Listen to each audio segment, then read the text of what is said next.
Tag ist Nacht, ich kauer und verstecke mich.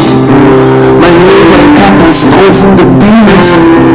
Der Traum von Glück und ramponiert und dreckig.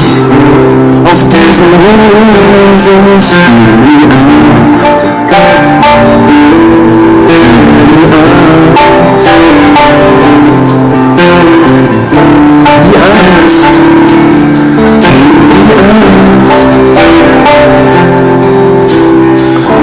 Luft ist dünn, Panik schießt durch die Adern.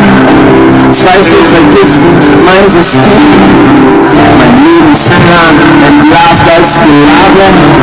Ich kann schon fast nicht mehr stehen. Die Fassade ist nicht mehr zu halten. Ich brauch das bisschen Kraft für den Hustle hier raus.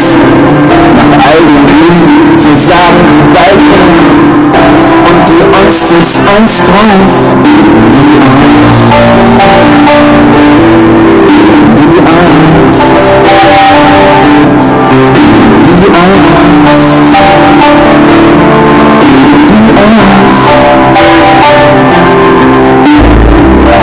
Ende des Tunnels wird es nicht hell, ich suche den Himmel ein Lichtblick in der Nordpol.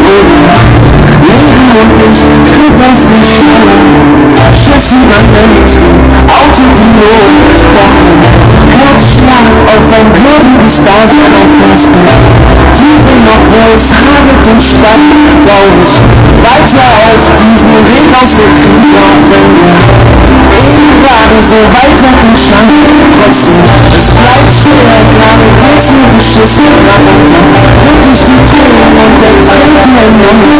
Darum bleib mir gestohlen, denn ich muss grad nicht wissen, was die anderen haben, wenn mir selber nichts bleibt. Ich kann